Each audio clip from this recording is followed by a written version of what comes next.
स्वागत है एक बार पुनः आप सभी का बायोलॉजी बाय शिव सर में। और मैं हूं शिव सर, हाजिर हूं लेकर एक और एनसीईआरटी टॉपिक को। और आज हमने लिया है क्लास 11th बायोलॉजी के चैप्टर नंबर 4 एनिमल किंगडम के अंतर्गत आने वाले फाइलम पोरीफेरा को। तो आज हम एनसीईआरटी के अनुसार फाइलम पोरीफेरा के कैरेक्टर्स और उनके एग्जाम्पल्स को समझने की कोशिश करेंगे। तो चलिए स्टार्ट करते हैं। और स्टार्ट करने से पहले एक बात कहना चाहूँगा कि यदि आप हमारे यूट्यूब चैनल पर नए हैं तो प्लीज़ हमारे यूट्यूब चैनल्स को सब्सक्राइब करें और बेल आइकन को प्रेस करें ताकि हमारे आने वाले नए वीडियो आप तक आसानी के साथ पहुंच सके। तो चलिए स्टार्ट करते हैं आज का हमारा वीडियो फाइलम पोरीफेरा के general characters.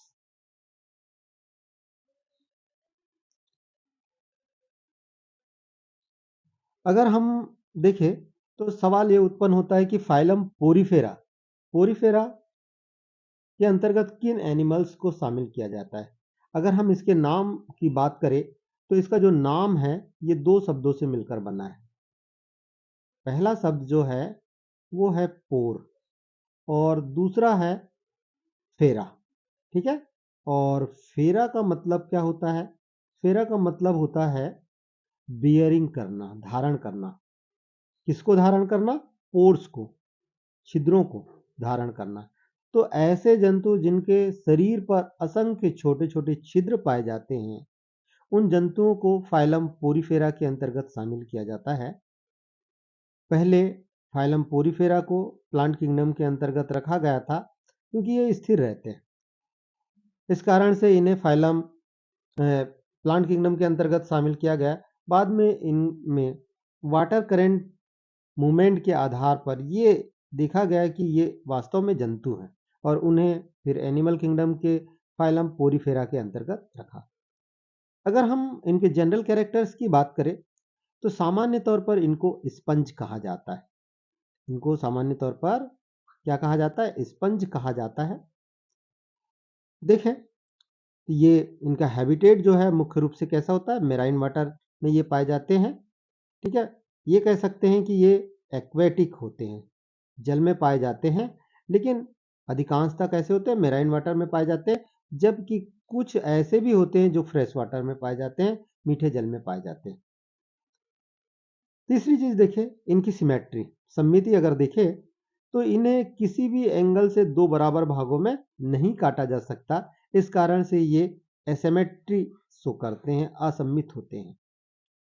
Level of organisation की अगर हम बात करें तो इनमें सेलुलर लेवल ऑफ ऑर्गेनाइजेशन पाया जाता है, कोशिकीय स्तर का शरीर संगठन पाया जाता है।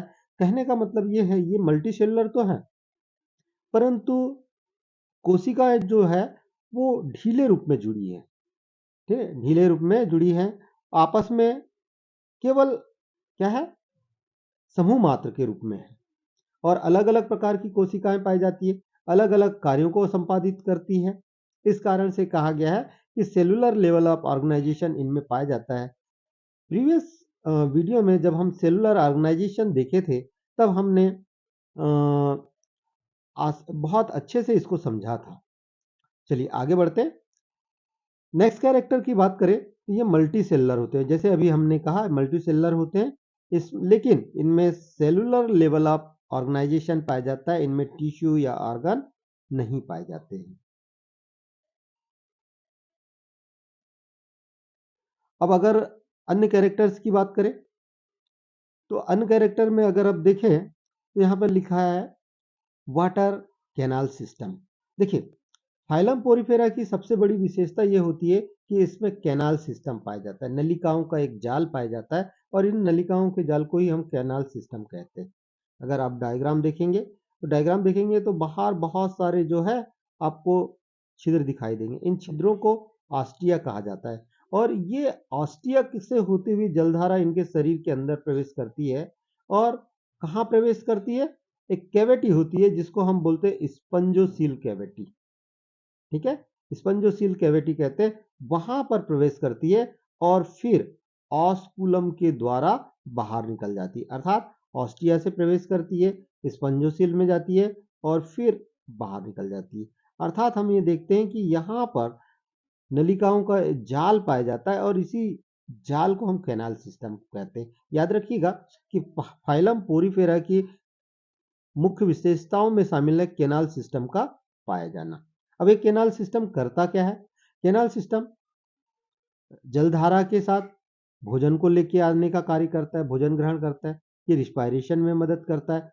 साथ ही पचा हुआ जो भोजन है, अनडाइजेस्टेड फूड मटेरियल है, उसको शरीर से बाहर निकालने में भी मदद करता है। नेक्स्ट कह रहे यहाँ पर एक थोड़ा सा, अगर दूसरे तरफ अगर आप देखें तो यहाँ पर देखेंगे ये ऑस्ट्रिया, यहाँ पे पूरा का पूरा इसका वाटर फ्लो का एक बताया गया है कि ऑस्ट्रिया के थ्रू जलधारा प्रवेश करती है, इन करंट कैनाल में जाती है, फिर प्रोसोफाइल से होते हुए स्पंजोसील कैविटी में जाती है और स्पंजोसील कैविटी से होती हुए बाहर निकल जाती है। ठीक है, तो ये वाटर करंट का जो फ्लो है वो इसमें बताया गया है। आगे देखिए तो यहाँ पर इस पूरे के पूरे जो काम है उस काम में कौन मदद कर रहा है भाई? इस काम में मदद कर रहा है कोएनोसाइट सेल्स, या जिसको हम कॉलर सेल्स कहते हैं।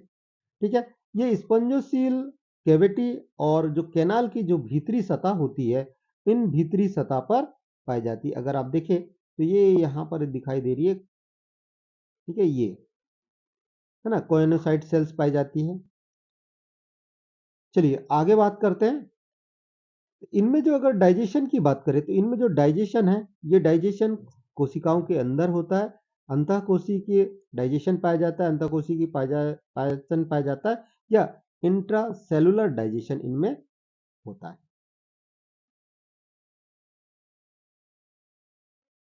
नेक्स्ट कैरेक्टर पर अगर आप चले तो यहाँ पर हमको बहुत सारी बातें को समझना पड़ेगा। मैंने जैसा आप लोगों को बताया था कॉलर कोशिकाओं की, तो कॉलर कोशिकाएं या कोएनोसाइट्स जो सेल्स हैं, ये कहाँ पाई जाती है? स्पंजोसिल कैविटीज और जो केनाल्स है उनकी भीतरी सतह पर पाई जाती है। डाइजेशन के बारे में हम लोगों ने क्या बात किया? डाइजेशन के बारे में हम लोगों ने बात किया कि इसमें इंट्रासेलुलर डाइजेशन होता है। यहाँ पर आप देख सकते हैं कि फूड मटेरियल जो है वो कोशिकाओं के अंदर जाता है और उसका पाचन होता है। इनमें जो कंकाल है, ये कंकाल पाया जाता है और ये कंकाल जो है स्पिक्यूल्स या स्पॉन्जिन फाइबर या सिलिका का बना होता है। ठीक है, जब इसका क्लासिफिकेशन किया जाता है फाइलम पोरीफेरा का, तो यहाँ पर ये इस आधार पर भी किया जाता है। चलिए आगे बढ़ते हैं। अगर हम बात करें तो ये उभयलिंगी होते हैं, अर्थात मेल और फीमेल रिप्रोडक्टिव ऑर्गन एक ही शरीर के अंदर पाए जाते हैं। इनमें अंडाणु एवं शुक्राणु एक ही शरीर के अंदर बनते हैं। प्रजनन की बात करें तो दोनों प्रकार का प्रजनन पाया जाता है, अलैंगिक जनन भी पाया जाता है और लैंगिक जनन भी पाया जाता है। अलैंगिक जनन फ्रैगमेंटेशन के द्वारा होता है, खंडन के द्वारा होता है। इसका मतलब क्या है? इसका मतलब यह है कि शरीर के टुकड़े कई टुकड़े होते हैं और इन टुकड़ों प्रत्येक टुकड़ा जो है विकसित होकर एक बॉडी बना लेता है। ठीक है, एक और बात थोड़ा सा ध्यान में रखना पड़ेगा कि इनमें सेक्सुअल रिप्रोडक्शन भी होता है और सेक्सुअल रिप्रोडक्शन के फल में क्या होता क्या है, इनमें एग और जो स्पर्म होते हैं, अंडाणु और शुक्राणु जो है, परस्पर आपस में मिलकर जायगोट का फॉर्मेशन करते हैं।